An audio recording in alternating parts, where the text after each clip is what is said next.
at the well reading in our sun-drenched Coral Gables estate. My Uncle Gary, the man who took me in as a favor after my parents died, stood at the head of the mahogany table and proudly declared, "All 6 Miami Beach condos go to my son, she gets nothing." The room exploded, expensive crystal clinked, and 30 relatives cheered like Jackson had just won the Super Bowl. My older brother stood there soaking up the applause like it was sunlight while his fiancée Brooke whispered that he deserved this. I did not clap. I did not flinch. I just looked at the family lawyer Mr. Hollis and asked, "You really do not know, do you?" Gary's face turned ghostly as he screamed, "No, what?" Welcome to Turning Table Stories. Sitting here with my coffee, watching the world go by, I'm reminded how quickly life shifts from calm to a storm. Where are you watching from today, and what is your favorite drink? I always look forward to your comments, but in that room, the peace was already gone. The silence that followed Gary's scream was heavier than the Miami humidity pressing against the French doors.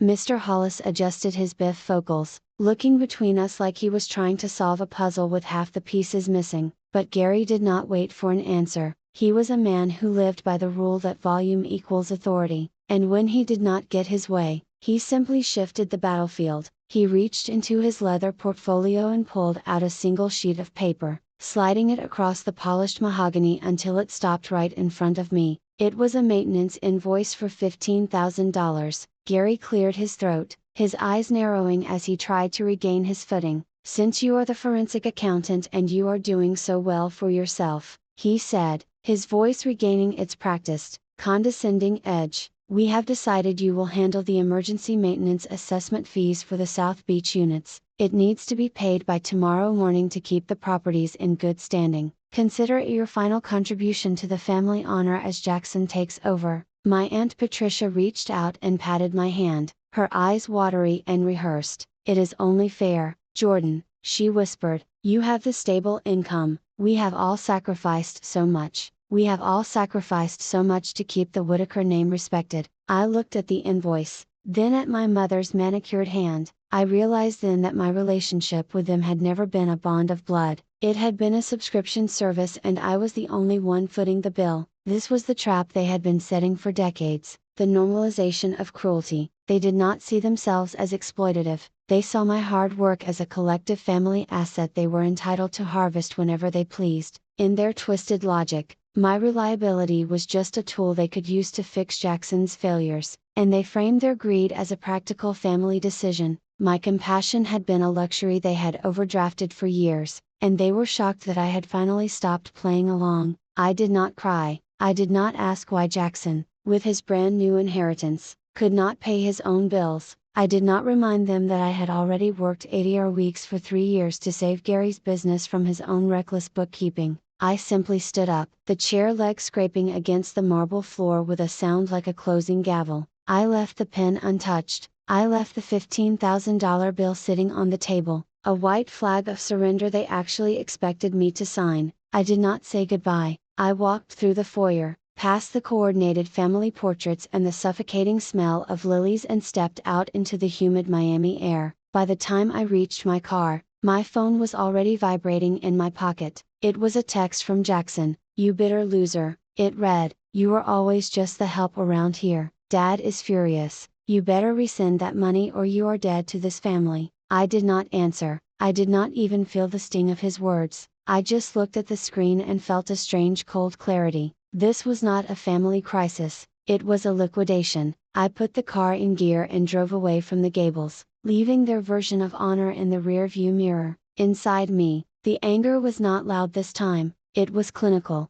This was not a breakdown, it was a balance sheet, and it was finally time to start the real accounting. The office door clicked shut, sealing out the thick, humid air of downtown Miami. I did not turn on the overhead lights, instead, I let the soft, cold glow of my computer monitor illuminate the space. This was my sanctuary, a 12x12 feet box of reality that I had built myself. Far from the polished lies of the Coral Gables estate, the room smelled like industrial carpet and the lingering scent of high-grade toner. There were no family photos here, no portraits of Jackson holding a trophy or Gary looking smug at a ribbon-cutting ceremony. There was only a whiteboard covered in flowcharts and a filing cabinet that held the truth. I sat down, the ergonomic chair supporting a spine that had been bent under the weight of my family's expectations for 32 years. I pulled the first encrypted folder onto my desktop. I had been preparing for this moment for exactly 3 years, ever since the night Gary called me to fix his books. Back then, the anger was not loud, it was a low-frequency hum, a constant vibration in my bones that I had learned to ignore. I had realized that I was trapped in a prison without bars, a psychological cage where my own reliability was the lock. I was the stable one, the smart one, the one who would be fine on her own. But those labels were not compliments, they were the invisible chains of a survivor. Gary and Jackson had perfected the art of normalizing their cruelty. They did not see their exploitation of my skills as a betrayal, they saw it as a family duty that I owed them for the privilege of being a Whitaker. They had convinced my mother that my unpaid labor was a practical family decision to keep the business afloat while they funneled every spare dollar toward Jackson. I remember the nights I spent in Gary's dusty home office, drinking lukewarm tea Patricia left on the doorframe like I was a stray cat. I found hundreds of thousands of dollars in miscellaneous expenses that were actually Jackson's bar tabs and golf memberships. When I pointed them out, Gary told me to stop being dramatic.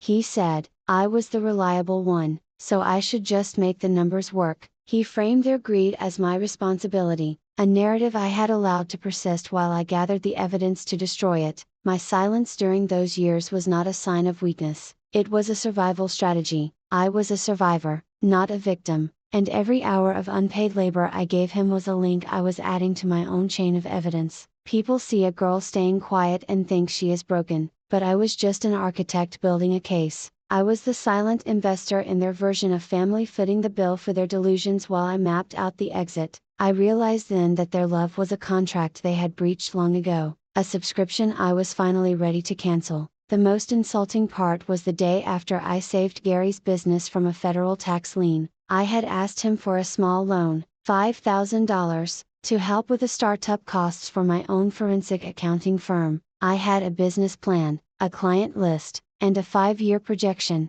Gary laughed. He literally laughed in my face over his morning espresso. He told me to be realistic, that I should just stay on as his assistant because I was so useful there. The very next afternoon, a flatbed truck delivered a vintage Porsche to the driveway. Gary had paid $24,000 in cash for it, a graduation gift for a son who had barely scraped through his second attempt at a business degree. I sat back in my office chair now, and pulled up the encrypted file Great Aunt Teresa had helped me start. Teresa was the only one who did not buy Gary's self-made man narrative. She had always told me that my birth parents, the ones who died when I was 5, had been the real workers in the family. Before she passed, she gave me a box of old banking records from the early 90s. She had whispered that paper beats promises every single time. She was the only one who saw the truth of things, and she trusted me to carry it forward. I began the audit, my fingers moving across the keys with lethal precision. I was not just looking for missing maintenance fees anymore, I was looking for the ghost of a $1,200,000 payout. I was digging into the purchase history of the 6 Gables condos that Jackson thought he had just inherited.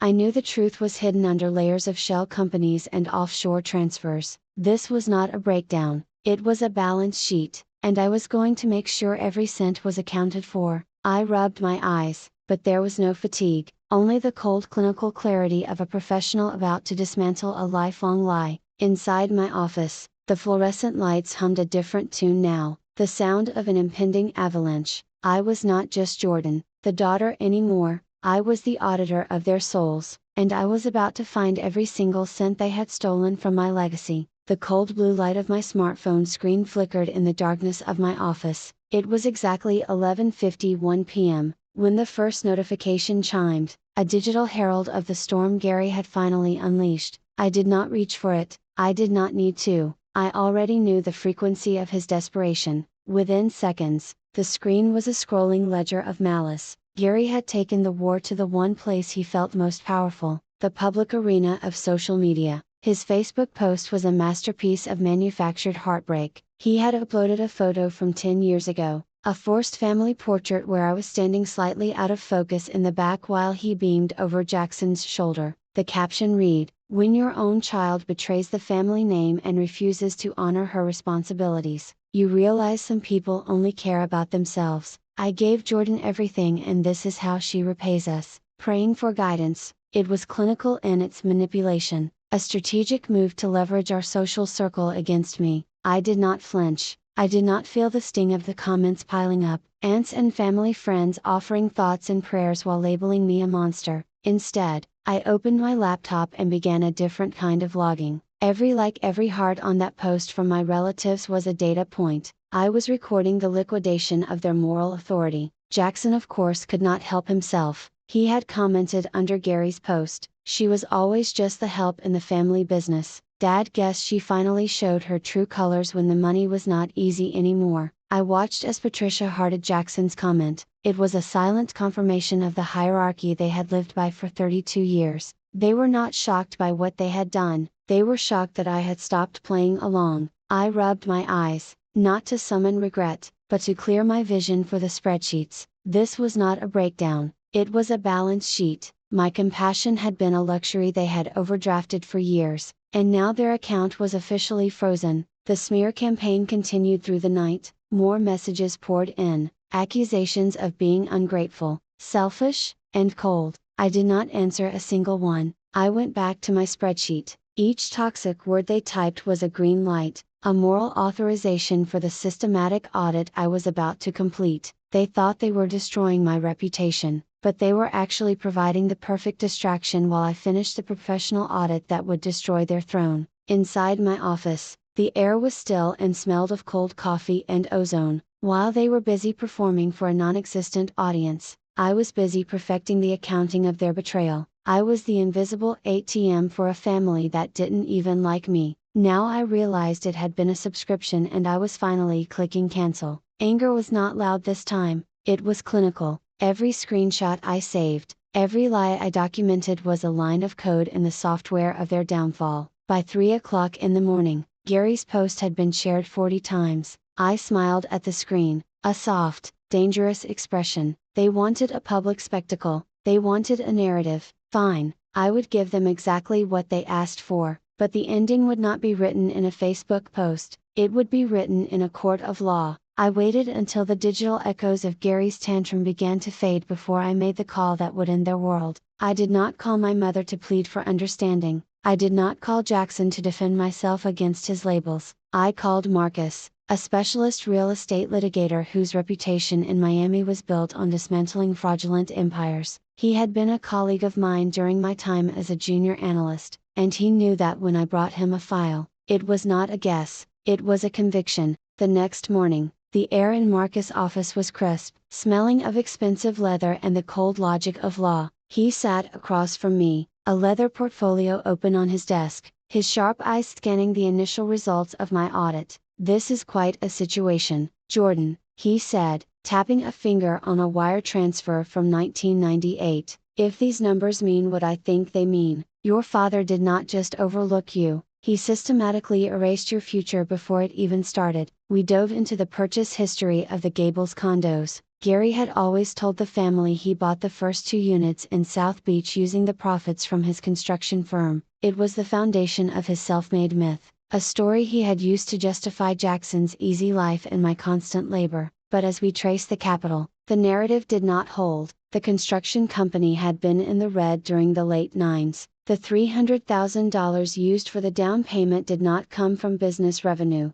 it came from a ghost account. We tracked the funds back to a life insurance payout following my biological parents' car accident when I was 5. The payout had been $1,200,000 intended for a trust that was supposed to be mine. Gary, acting as my legal guardian, had established himself as the trustee, but instead of preserving the legacy of my birth parents, he had used my blood money to buy his way into the Miami real estate market. I sat there watching the digital trail materialize on Marcus' screen. My birth parents had died to ensure I was cared for, and Gary had turned their tragedy into his private bank account. He had used the interest from my stolen trust to pay for Jackson's private schools and European summers while I was wearing hand-me-downs and saving pennies for a math tutor. He had stolen my identity and my legacy to build a throne for a son who could barely read a balance sheet. He purchased all 6 units this way, Marcus said, his voice dropping to a low, serious tone. He shuffled the funds through 4 different shell companies to mask the origin, but the signature on the initial transfer is where he slipped up. He pulled up a scanned document, a power of attorney, dated 15 years ago. It bore my name,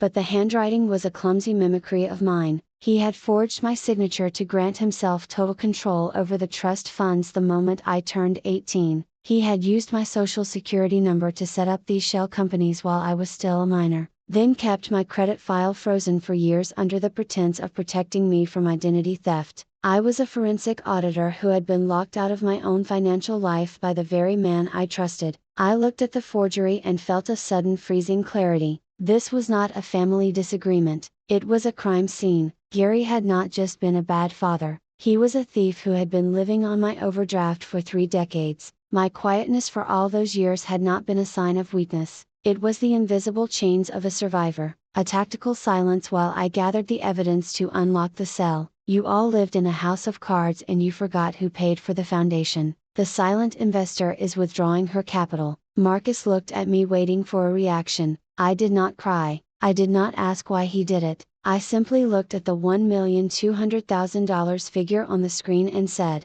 "This is not revenge, Marcus, it is accounting." Inside the office, the sun continued to hit the glass buildings of downtown Miami, but for the Whitakers, the lights were about to go out. We were no longer talking about maintenance fees or ungrateful daughters, we were talking about identity theft, forgery, and a decade of fraud. I was the architect of their downfall, and I was about to deliver the final invoice. The living room at the Gables was exactly as I had left it, except the crab cakes were cold, and the celebration had turned into a vigil of arrogance. 30 people were still there, sipping what remained of the champagne, waiting for the sensible daughter to come back and sign her own financial death warrant. Jackson was leaning against the fireplace, whispering something to Brooke that made her laugh, a sharp, expensive sound that he thought he had bought with my future. Gary was at the head of the table, his face flushed with a kind of victory that only a thief can enjoy. Then the front door opened. I did not knock, I did not ask for permission, I walked in, wheeling the same black suitcase that Gary assumed was filled with my clothes for an exit. The room went quiet, the kind of silence that usually precedes a hurricane. Gary stood up, his eyes narrow and full of the lecture he had been rehearsing. "Back to be reasonable, Jordan?" he asked, his voice booming for the benefit of the witnesses. "We have already decided the condos are Jackson's. Sign the maintenance assessment and maybe we can discuss an apology for that Facebook mess you caused." I did not answer. I positioned the suitcase in the center of the mahogany table, right over the $15,000 invoice Gary had tried to force on me. I flicked the metal latches, click, click, the sound cut through the room like a blade. I opened the lid and pulled out the first document, the certified purchase record for the South Beach units. "You told the family you built this empire on hard work, Gary," I said, my voice steady and clinical, "but these records say something else." I laid out the audit trail, $1,200,000, the payout from my biological parents' life insurance. I placed the forged power of attorney right on top, the one where his clumsy mimicry of my 18-year-old signature was highlighted in neon yellow. The room did not just go quiet, it became a vacuum. Mr. Hollis, the lawyer, stepped forward, his hand trembling as he picked up the forgery. He looked at Gary, then at the document, and I saw the moment his world collapsed. "These units were never yours to give," I said, looking Gary in the eye. "They were bought with my blood money. I have already filed a list pendens on every single unit, freezing your ability to sell or move a dime. Gary, you can sign these quitclaim deeds right now to settle your debt to me or my attorney." Hit send on a digital criminal referral to the state attorney's office. "The evidence of forgery is undeniable. You have 60 seconds to decide, the property or a federal indictment." The power flip was absolute. Gary staggered back, his face turning a shade of purple that matched the stolen wine in his glass. Jackson lunged for the papers, shouting that it was a mistake, that I was lying, but Mr. Hollis held up a hand. "Legally, Gary, if these forensic documents are authentic, this entire estate plan is void, and you are facing serious federal liability. I cannot and will not execute this distribution. We need to freeze all assets immediately, pending a full investigation." Brooke looked at Jackson, her hand dropping from his arm as if he had suddenly become contagious. She walked out of the room without a word, leaving her champagne to spill on the Persian rug. Jackson's financial house of cards collapsed before the sun set. Without the condos to prop up his delusions, his creditors moved in like vultures. Gary and Patricia were forced to sell the Gables estate to pay back the $1,200,000 plus 3 decades of interest. They moved into a 2-bedroom condo overlooking a parking lot,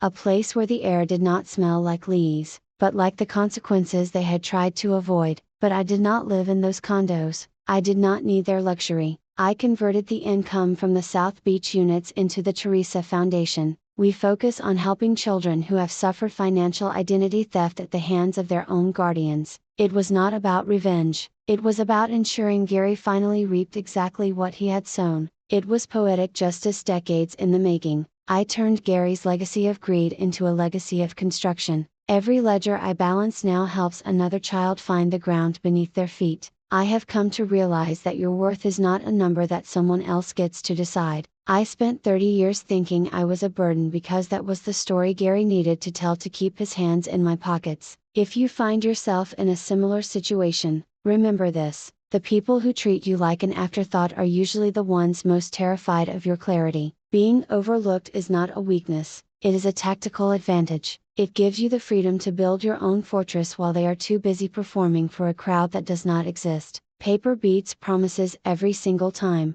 but character is the only thing that cannot be stolen. If you have ever had to choose between the family you were born into and the peace you built yourself, drop a yes in the comments and tell me where you are listening from. Your story matters. Like and follow for more stories of justice. Stay strong, stay steady, and take care of yourself.